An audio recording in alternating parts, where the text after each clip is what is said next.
प्रेम से बोलिए श्री सत्यनारायण भगवान की जय। आज के दिन श्री सत्यनारायण भगवान की कथा पढ़ी अथवा सुनी जाती है। तो आइए आज आपको सुनाते हैं श्री सत्यनारायण भगवान की संपूर्ण व्रत कथा और आरती। एक समय नैमिषारण्य तीर्थ में सोनक आदि 88,000 ऋषियों ने श्री सूत जी से पूछा, है प्रभु, इस कलयुग में वेद विद्या रहित मनुष्यों को प्रभु भक्ति किस प्रकार मिलेगी और उनका उद्धार कैसे होगा। इसलिए हे मुनि श्रेष्ठ, कोई ऐसा तप कहिए जिसे थोड़े समय में ही पुण्य प्राप्त हो जाए तथा मनोवांछित फल मिले। वे कथा सुनने की हमारी बहुत इच्छा है। सर्वे शास्त्र ज्ञाता श्री सूत जी बोले, हे वैष्णव में पूजिए, आप सबने प्राणियों के हित की बात पूछी है। अब मैं उसे श्रेष्ठ व्रत को आप लोगों से कहूंगा, जिस व्रत को नारद जी ने लक्ष्मी नारायण जी से पूछा था और लक्ष्मीपति ने मुनि श्रेष्ठ नारद जी से कहा था, सो ध्यान से सुनिए। एक समय योगीराज नारद जी दूसरों के हित की इच्छा से अनेक लोकों में घूमते हुए मर्त्युलोक में आ पहुंचे। यहाँ अनेक योनियों में जन्मे हुए प्राय सभी मनुष्यों को अपने अपने कर्मों द्वारा अनेक दुखों से पीड़ित देखकर सोचा कि किस यत्न करने से निश्चय ही प्राणियों के दुखों का नाश हो सकेगा। ऐसा मन में सोचकर विष्णु लोक को चले गए। वहां श्वेत वर्ण और 4 भुजाओं वाले देवों के इस नारायण को देखकर, जिनके हाथों में शंख, चक्र, गदा और पद्म थे, वे वरमाला पहने हुए थे, उनकी स्तुति करने लगे। हे भगवान, आप अत्यंत शक्ति से संपन्न हैं। मन तथा वाणी भी आपको नहीं पा सकती। आपका आदि मध्य अंत नहीं है। निर्गुण स्वरूप षष्टि के आदिभूत वे भक्तों के दुखों का नाश करने वाले हो।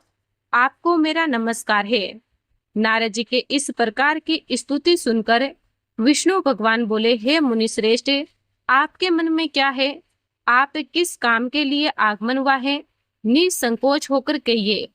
तब नारद मुनि बोले, मर्त्युलोक में सब मनुष्य जो अनेक योनियों में पैदा हुए हैं, अपने अपने कर्मों के द्वारा अनेक प्रकार के दुखों से दुखी हो रहे हैं। हे नाथ, मुझ पर दया रखते हो तो बतलाइए कि उन मनुष्यों के सब दुख थोड़े से ही प्रयत्न से कैसे दूर हो सकते हैं। हे नारद, मनुष्यों की भलाई के लिए तुमने बहुत ही अच्छी बात पूछी है।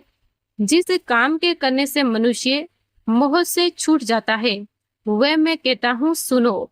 बहुत पुण्य देने वाला स्वर्ग तथा मर्त्यु लोग दोनों में दुर्लभ एक उत्तम व्रत आज मैं प्रेमवश होकर तुमसे कहता हूँ।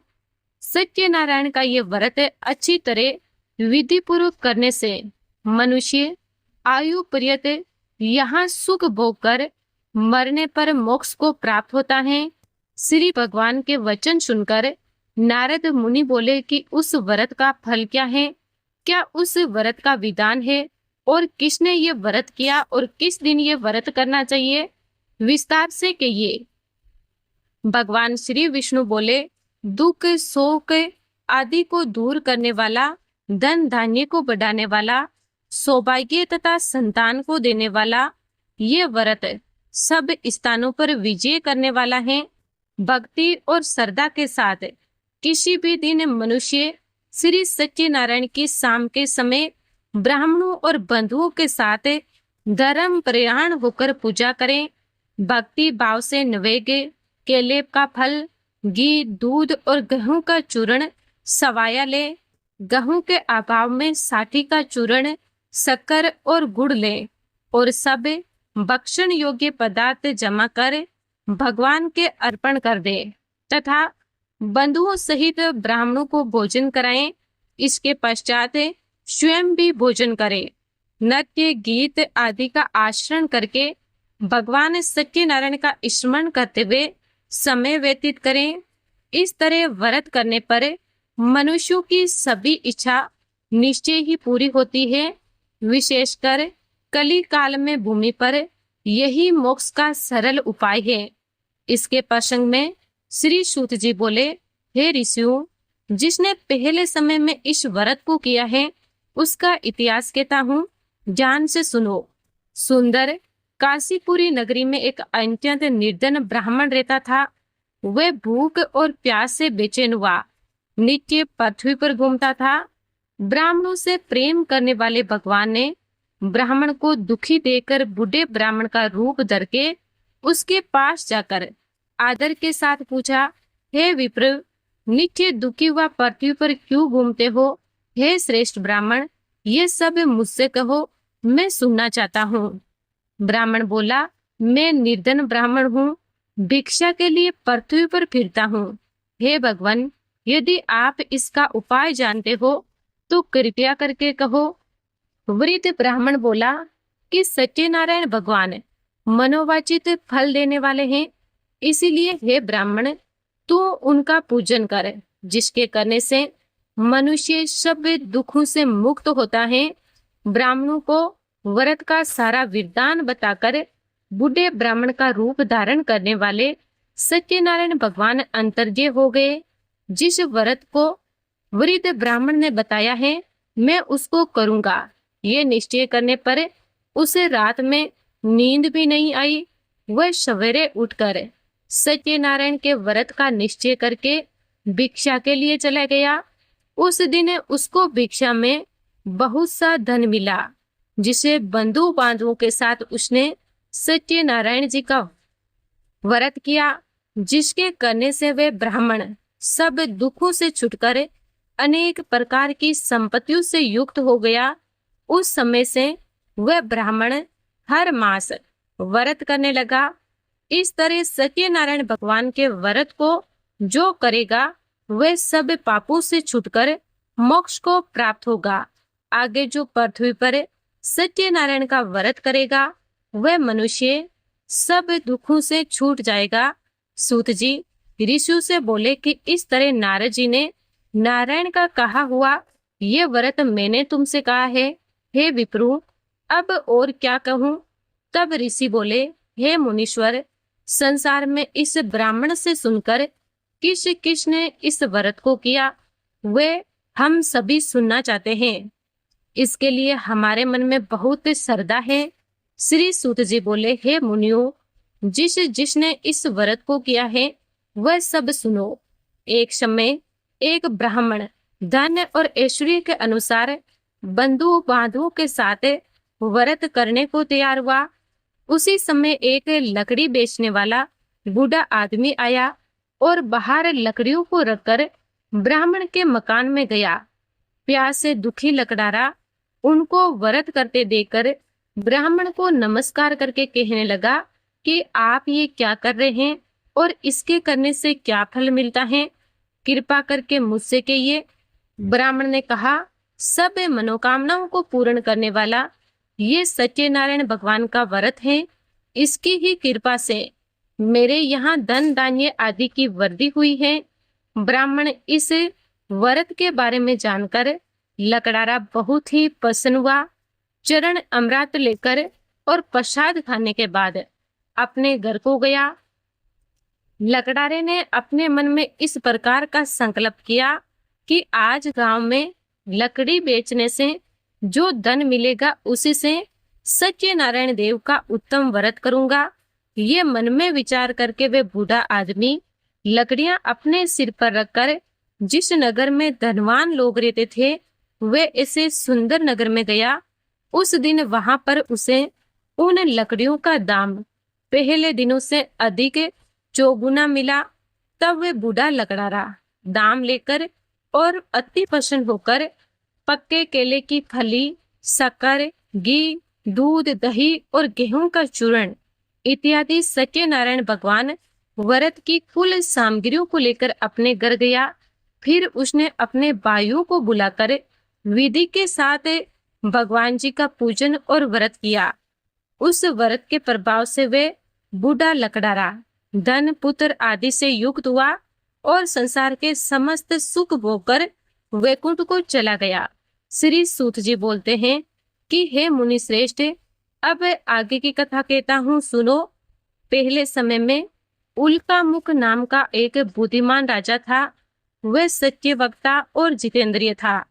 प्रतिदिन देव स्थानों पर जाता तथा गरीबों को धन देकर उनके कष्ट दूर करता था। उसकी पत्नी कमल के समान मुख वाली और सती साध्वी थी। भद्रशिला नदी के तट पर उन दोनों ने श्री सत्यनारायण भगवान का व्रत किया। उस समय में वहां एक साधु वैश्य आया। उसके पास व्यापार के लिए बहुत सा धन था। वह नाव को किनारे पर ठहरा कर राजा के पास आ गया और राजा को व्रत करते हुए देखकर विनय के साथ पूछने लगा, हे राजन, भक्ति युक्त चित्त से ये आप क्या कर रहे हैं? मेरी सुनने की इच्छा है, सो आप ये मुझसे बतलाइए। राजा बोला, हे साधु, अपने बांधुओं के साथ पुत्र आदि की प्राप्ति के लिए महाशक्तिवान सत्यनारायण भगवान का व्रत व पूजन किया जा रहा है। राजा के वचन सुनकर साधु आदर से बोला, हे राजन, मुझसे इसका सब विधान कहो। मैं भी आपके कथन अनुसार इस व्रत को करूंगा। मेरे भी कोई संतान नहीं है और इसे निश्चय ही हो जाएगी। राजा से सब विधान सुनकर व्यापार से निर्वित हो वे आनंद के साथ घर गया। साधु ने अपनी स्त्री से संतान देने वाले उस व्रत का समाचार सुनाया और कहा कि जब मेरे संतान होगी तब मैं इस व्रत को करूंगा। साधु ने ऐसे वचन अपनी स्त्री लीलावती से कहे। एक दिन उसकी स्त्री लीलावती पति के साथ आनंदित होकर सांसारिक धर्म में प्रवृत्त होकर सत्यनारायण भगवान की कृपा से गर्भवती हो गई तथा 10वें महीने में उसकी एक सुंदर कन्या का जन्म हुआ। कन्या का नाम कलावती रखा गया। तब लीलावती ने मीठे शब्दों में अपने पति से कहा कि जो आपने संकल्प किया था, भगवान का व्रत करूंगा, अब आप उसे करिए। साधु बोला कि हे प्रिय, इसके विवाह पर करूंगा। इस प्रकार अपनी पत्नी को आश्वासन देकर वह नगर को चला गया। कलावती अपने पिता के घर में वृद्धि को प्राप्त हो गई। साधु ने जब नगर में सखियों के साथ अपनी पुत्री को देखा तो वे तुरंत दूत को बुलाकर कहा कि पुत्री के वास्ते कोई सुयोग्य वर देखिए। साधु की आज्ञा पाकर दूत कंचन नगर पहुंचा और वहां पर बड़ी खोज और देखभाल कर लड़की के लिए सुयोग्य वाणी के पुत्र को ले आया। उस सुयोग्य लड़के को देखकर साधु ने अपने बंधु बांधु सहित प्रसन्नचित्त अपनी पुत्री का विवाह उसके साथ करा दिया। किंतु दुर्भाग्य से विवाह के समय भी उस व्रत को करना भूल गया। तब श्री भगवान क्रोधित हो गए और श्राप दिया कि तुम्हें दारुण दुख प्राप्त होगा। अपने कार्य में कुशल साधु बनिया जमाता सहित समुद्र स्थित रतनपुर नगर में गया और वहां दोनों ससुर जमाई चंद्रकेतु राजा के उस नगर में व्यापार करने लगे। एक रोज भगवान सत्यनारायण की माया से प्रेरित कोई चोर राजा का धन चुराकर भागे जा रहा था, किंतु राजा के दूतों को आता देकर चोर ने घबराकर भागते हुए राजा का धन को वहीं चुपचाप रख दिया जहां वो ससुर जमाई ठहरे हुए थे। तब दूतों ने उस साधु वेश्य के पास राजा के धन को रखा देखा तो वे दोनों को बांध कर ले गए और प्रसन्नता से दौड़ते हुए राजा के समीप जाकर बोले कि ये दो चोर हमने पकड़ कर लाए हैं, देखकर आज्ञा दे। तब राजा की आज्ञा से उनको कठोर कारावास में डाल दिया गया और उनका सब धन छीन लिया गया। सत्यनारायण भगवान के श्राप के द्वारा उनकी पत्नी भी घर पर बहुत ही दुखी हुई और घर पर जो धन रखा था चोर चुरा कर ले गए। शारीरिक व मानसिक पीड़ा तथा भूख प्यास से अति दुखित होकर अन्न की चिंता में कलावती एक ब्राह्मण के घर गई। वहां उसने सत्यनारायण भगवान का व्रत होते देखा। फिर कथा सुनी तथा प्रसाद ग्रहण करके रात को घर आई। माता ने कलावती से कहा, हे पुत्री, अब तक कहाँ रह गई थी? वे तेरे मन में क्या है? कलावती बोली, हे माता, मैंने एक ब्राह्मण के घर श्री सत्यनारायण भगवान का व्रत देखा है। कन्या के वचन सुनकर लीलावती भगवान के पूजन की तैयारी करने लगी। लीलावती ने परिवार और बंधुओं सहित श्री सत्यनारायण भगवान का पूजन किया और वर मांगा कि मेरे पति और दामाद शीघ्र आ जाए। साथ ही प्रार्थना की कि हम सबका अपराध क्षमा करो। सत्यनारायण भगवान इस व्रत से संतुष्ट हो गए और राजा चंद्रकेतु को सपने में दर्शन देकर कहा कि हे राजन, दोनों वेश्यों को प्रातः ही छोड़ दो और सब धन जो तुमने ग्रहण किया है वे उसे दे दो, नहीं तो मैं तेरा धन, राज्य, पुत्र आदि सब नष्ट कर दूंगा। राजा के ऐसे वचन कहकर भगवान अंतर्ध्यान हो गए।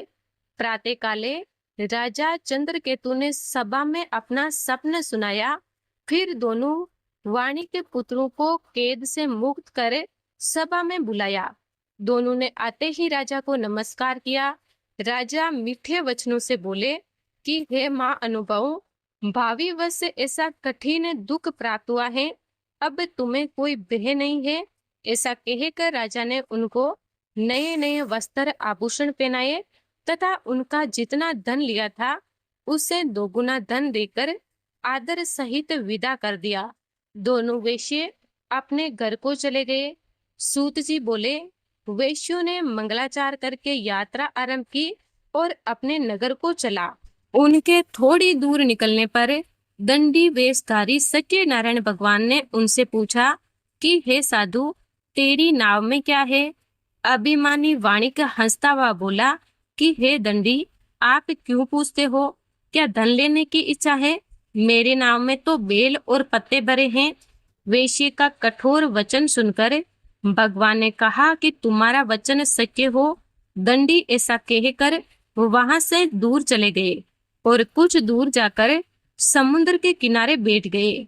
दंडी के जाने पर वेश्य ने नित्य क्रिया करने के बाद नाव को ऊंची उठी देखकर अचंभा किया और नाव में बेल पत्ते आदि देकर मूर्छित होकर जमीन पर गिर पड़े। फिर मूर्छा खुलने पर अत्यंत शोक प्रकट करने लगा। तब उसका दामाद बोला कि आप शोक ना करें, ये दंडी का श्राप है, अतः आप उनकी ही शरण में जाइए, तभी हमारी मनोकामना पूरी होगी। दामाद के ऐसे वचन सुनकर वह दंडी के पास पहुंचा और अत्यंत भक्ति भाव से नमस्कार करके बोला कि मैंने जो आपसे असत्य वचन कहे हैं उनको क्षमा करो। ऐसा कहकर महान शोकातुर होकर रोने लगा। तब दंडी भगवान बोले, हे वाणिक पुत्र, मेरी आज्ञा से बार बार तुम्हें दुख प्राप्त हुआ है तो मेरी पूजा से विमुख हुआ। साधु बोला कि हे भगवान, आपकी माया से मोहित बर्मा आदि भी आपके रूप को नहीं जानते, तब मैं अज्ञानी कैसे जान सकता हूँ? आप प्रसन्न होइए, मैं सामर्थ्य के अनुसार आपकी पूजा करूंगा। मेरी रक्षा करो और पहले के समान नौका में धन भर दो। उसके भक्ति युक्त वचन सुनकर भगवान प्रसन्न होकर उसकी इच्छा अनुसार वर देकर अंतर्ध्य हो गए। तब उन्होंने नाव पर आकर देखा कि नाव धन से परिपूर्ण है। फिर भी वह भगवान सत्यनारायण का पूजन कर साथियों सहित अपने नगर को चला। अब अपने नगर के निकट पहुंचा, तब दूत को घर भेजा। दूत ने साधु के घर आकर उसकी स्त्री को नमस्कार करके कहा कि साधु अपने दामाद सहित इस नगर के समीप आ गए हैं। ऐसा वचन सुनकर साधु की स्त्री ने बड़े हर्ष के साथ सत्यदेव का पूजन कर पुत्री से कहा कि मैं अपने पति के दर्शन को जाती हूँ, तू कार्य पूर्ण करके शीघ्र आ जा। माता के ऐसे वचन सुनकर कलावती प्रसाद छोड़कर पति के पास गई।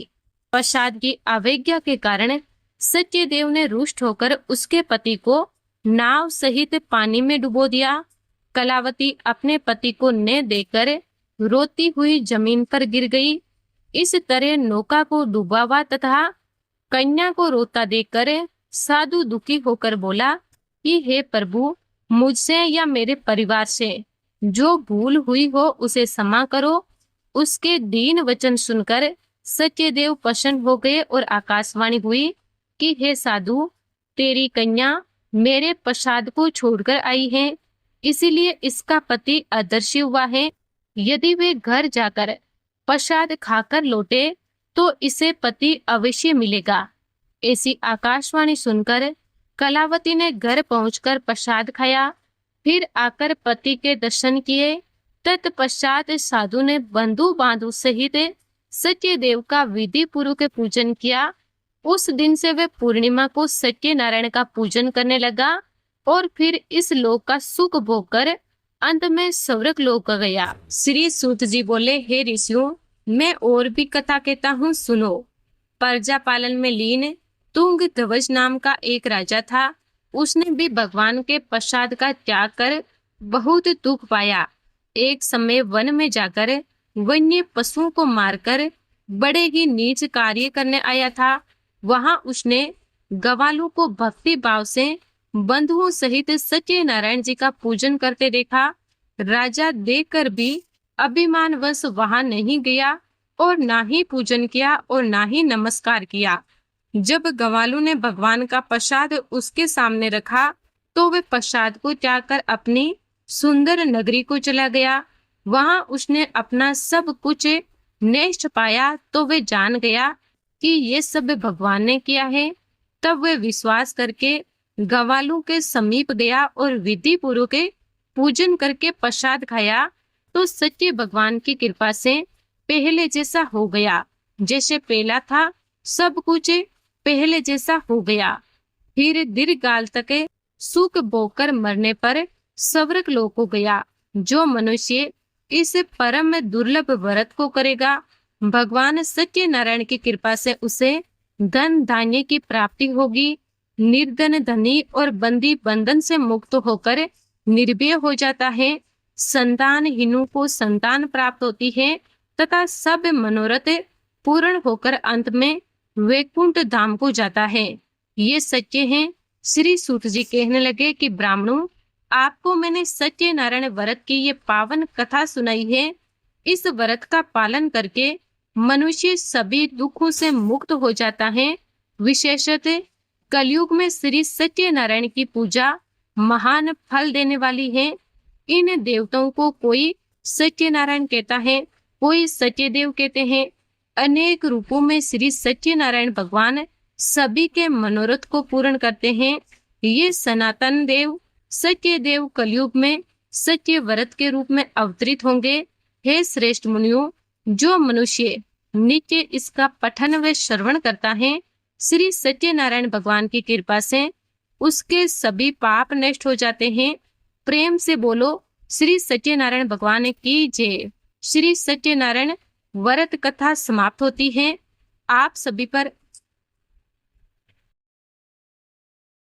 श्री सूत जी बोले, हे ऋषियों, मैं और भी कथा कहता हूँ, सुनो। प्रजा पालन में लीन तुंग ध्वज नाम का एक राजा था। उसने भी भगवान के प्रसाद का त्याग कर बहुत दुख पाया। एक समय वन में जाकर वन्य पशुओं को मारकर बड़े ही नीच कार्य करने आया था।